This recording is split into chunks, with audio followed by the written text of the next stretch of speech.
Mkuu wa kundi la bunge la Hezbollah, Mohammad Raad, ameripotiwa kuuawa wakati wa mashambulizi ya IDF dhidi ya Hezbollah nchini Lebanon, kulingana na chombo cha habari cha Saudi Al-Hadath siku ya Jumatatu asubuhi. Mashambulizi ya IDF yalifanywa kama kulipiza kisasi baada ya Hezbollah kurusha makombora kadhaa kuelekea kaskazini mwa Israeli usiku wa manane. Jeshi la ulinzi la Israeli IDF lilisema limepiga makombora kadhaa dhidi ya magaidi wa Hezbollah huko Beirut.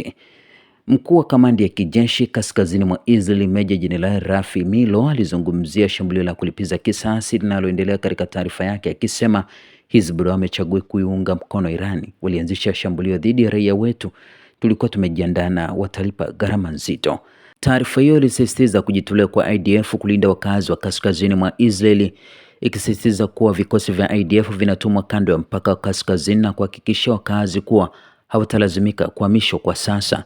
Baada ya mashambulizi ya roketi ya Hezbollah, kulingana na mipango, tulizindua wimbi la kwanza la mashambulizi mapana huko Beirut na kusini mwa Lebanon, tukilenga maafisa wa juu, makao makuu na miundombinu ya kigaidi.